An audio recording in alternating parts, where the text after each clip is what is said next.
Inaresto ng mga operatiba ng Taal Municipal Police Station ang isang district engineer matapos umano'y mag-alok ng suhol na nagkakahalaga ng 3,126,900 pesos kay Batangas 1st District Representative Leandro Ligarda Libiste upang pigilan ang pagsasagawa ng investigasyon sa umano'y anomalya sa mga proyekto ng DPWH sa nasabing distrito nito lamang ika-22 ng Agosto taong kasalukuyan sa Poblasyon Zone 12 Taal, Batangas.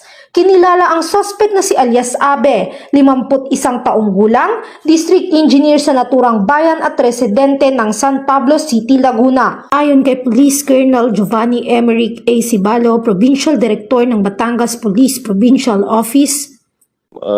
Last Friday po, August 22, around 6 p.m. ay nagresponde po ang ating sa pangunguna ng ating hepe sa Taal dahil meron po kaming na-receive na information na may ongoing nga po sir na parang attempt to bribe si congressman po. Kaya nagtungo po si lugar at nakuha nila sir yung mismong tao doon sir at on the act sir na bribe sir. Andun din sir yung na-recover na pera sir amounting to more than 3 million sir. Based on reliable information, nagresponde po yung ating police sir.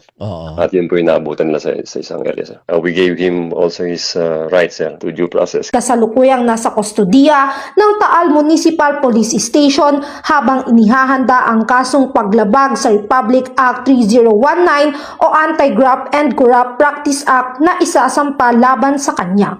Mula dito sa PRO Calabarzon, ako ang inyong Police News Network Correspondent, Patrolwoman Priscel Mayki Urbano, alagad ng batas, tagataguyod ng balitang pulis.